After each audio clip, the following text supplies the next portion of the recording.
Salut à tous. Bon alors on se retrouve aujourd'hui pour faire un petit point sur l'avancée de restauration de la Jeep et sur les autres chantiers qu'on a en parallèle. Alors comme vous venez de le voir, on vient de rentrer une petite Hotchkiss dans son jus sortie armée française. Donc typiquement le véhicule réformé années 90 avec une peinture 3 tons dégueulasse. Mais relativement saine. Donc c'est un modèle 24 volts.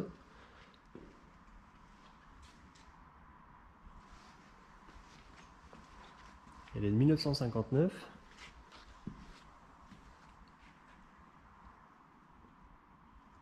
Et là pour le moment elle n'a pas tourné depuis environ 10 ans.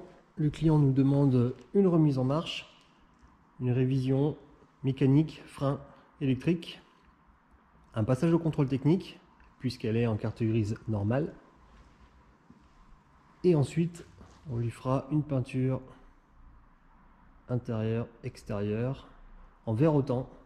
Le client souhaite qu'elle revienne en vert autant et elle aura quelques marquages armée française. Alors on a la baie de pare-brise qui est absolument morte. Ça c'est à cause des gens, vous voyez ça bouge, ça c'est à cause des gens qui en montant dans les Jeeps tiennent le pare-brise pour monter. Voilà.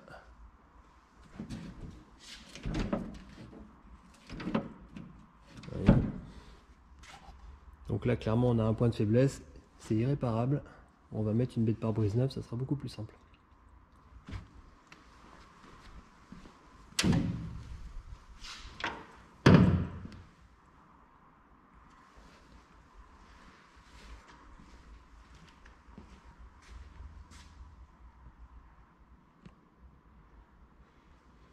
Voilà, donc ça c'est un chantier qu'on va attaquer en parallèle de la restauration de l'autre Jeep.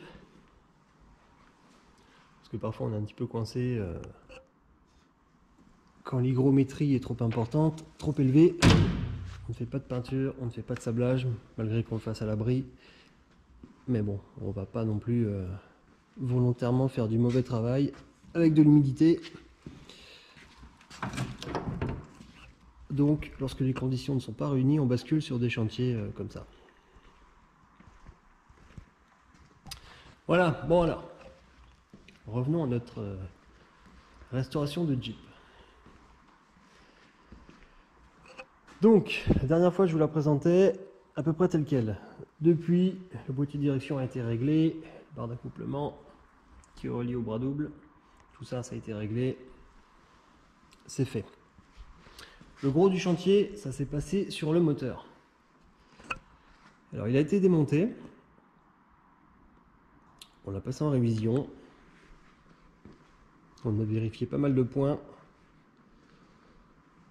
on lui a fait un coup de propre, une mise en après, une mise en peinture, et on a commencé le remontage. Donc là on a reposé la crépine d'huile, le carter d'huile avec un joint neuf bien sûr, carter distribution, joint neuf, le joint spi derrière neuf également. La pompe à eau on l'a changé, l'ancienne était totalement morte, totalement bouffée par la rouille, donc on n'a pas cherché à refaire de l'occasion, réparer, on a pris une neuve. Bon là les bougies c'est des vieilles bougies, elles ont été peintes mais c'est juste pour protéger, hein, ça sera changé bien sûr.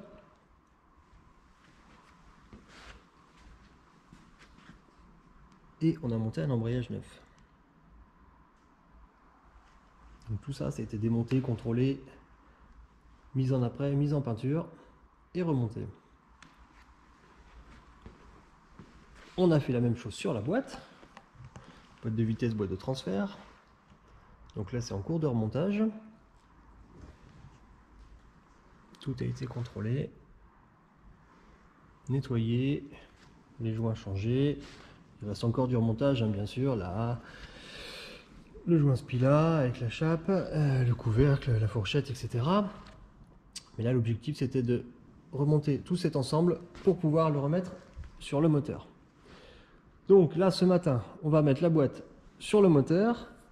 Il nous reste la butée d'embrayage à monter sur son support de butée avec le ressort, La fourchette, ce sera au moment où on va glisser les boîtes dans l'embrayage, dans la cloche, les vis de fixation, et ça c'est le support moteur qu'on mettra tout à l'heure pour pouvoir reposer le tout sur le châssis.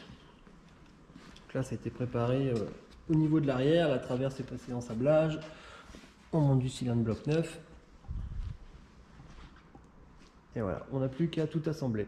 Donc c'est parti, on va faire ça et on se retrouve tout de suite.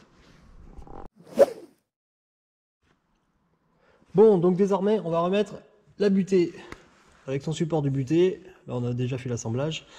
Remettre sur l'entrée de boîte, repositionner le ressort de rappel.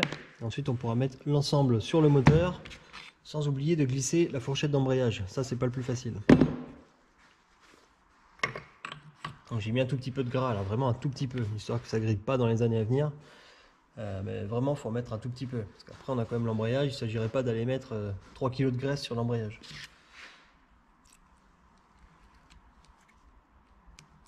Donc le petit ressort de rappel.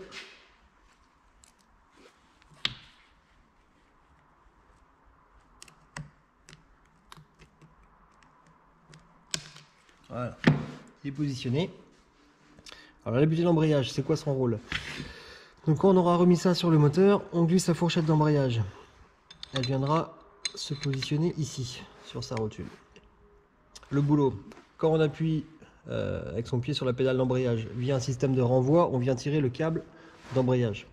Donc le câble vient tirer la fourchette et fait avancer la butée sur son arbre pour venir faire pression sur les 3 doigts du mécanisme d'embrayage. Ça avance comme ça. Ça fait pression sur les 3 doigts du mécanisme, il s'écarte et le disque d'embrayage devient libre. Entre le volant et le mécanisme, le disque devient libre. Là, on est en position débrayée.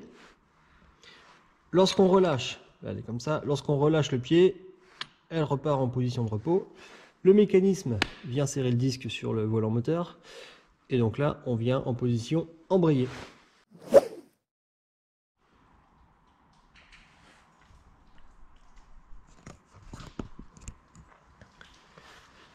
Voilà, donc l'ensemble boîte de vitesse, boîte de transfert est rapproché du moteur et de la cloche d'embrayage.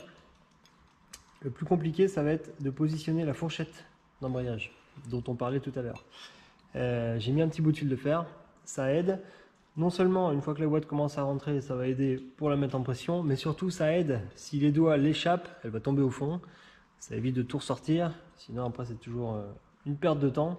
Donc un simple petit bout de fil de fer, on met en position. Une fois que tout sera rentré, le fil de fer va nous servir à la mettre en pression pour l'attacher sur une vis, par exemple celle-ci, car sinon elle va vouloir tomber. Après, bon, une fois que tout le mécanisme sera mis en place, il n'y aura plus de soucis, elle ne pourra plus tomber. Mais en attendant, il faudra ce petit bout de fil de fer. Donc, c'est parti.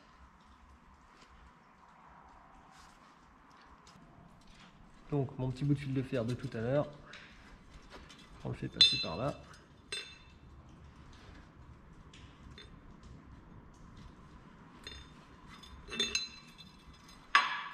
Voilà.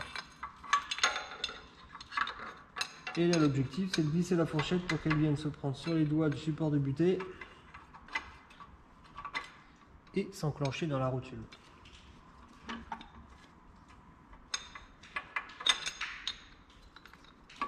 Donc là, vous voyez, j'ai accès à ma... On voit le bout de ma fourchette, on voit la rotule. L'objectif c'est donc de la mettre comme ça, et quand je vais pousser et tirer sur le fil, ça va la mettre en pression et elle va rester en place.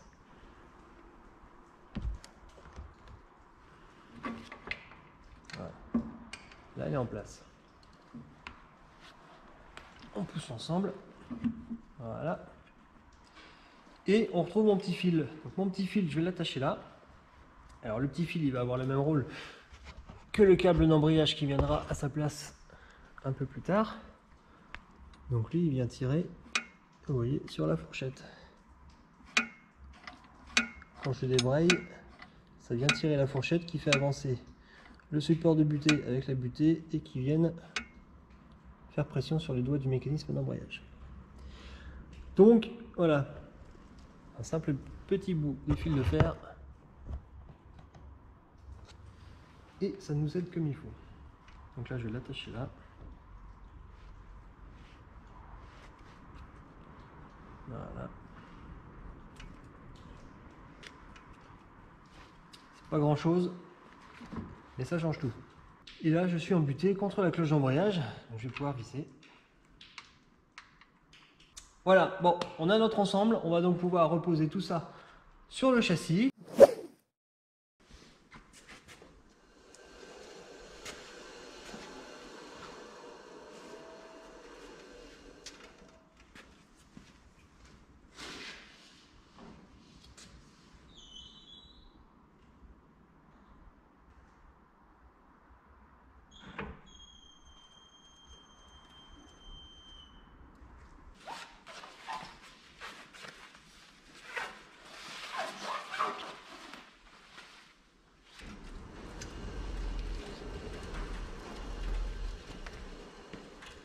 Donc là, le moteur est en place.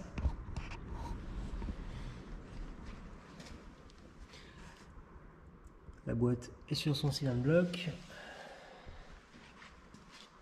Là, il va falloir maintenant terminer l'assemblage à ce niveau-là, au niveau des supports moteurs à l'avant. Donc, vis de fixation sur le cylindre bloc rond, les deux écrous avec les rondelles Grover sur le cylindre bloc plat sous la boîte de vitesse, et les fixations des cylindres blocs avant moteur. Alors voilà, l'ensemble moteur boîte de vitesse a été reposé sur le châssis, sur ces cylindres blocs. Donc à l'avant, j'ai pas totalement serré les cylindres blocs, ça me permet de garder un petit peu de souplesse pour relever l'arrière, afin de glisser la tringlerie d'embrayage. Ensuite, une fois que la tringlerie sera en place, je rabaisse l'arrière et là je pourrai serrer tous les cylindres blocs.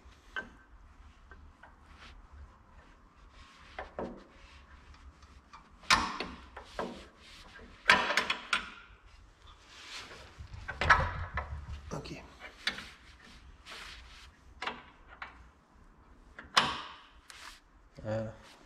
Donc là maintenant je peux rabaisser.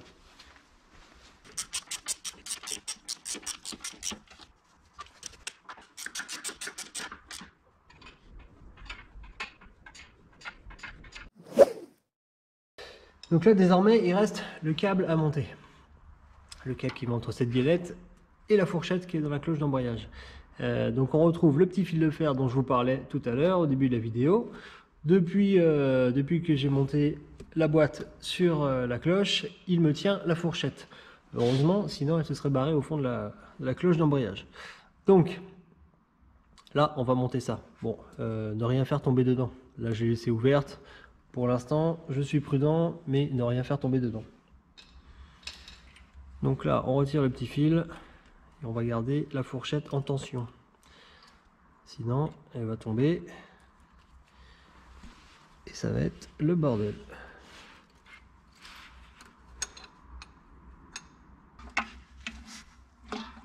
Voilà.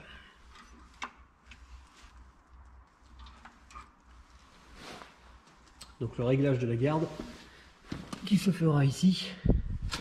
Et voilà donc l'avancée du chantier pour aujourd'hui. Donc demain, révision de la pompe à essence. On monte un kit de réparation, on garde un maximum de pièces d'origine. Remontage de la plaque de regard cache soupape.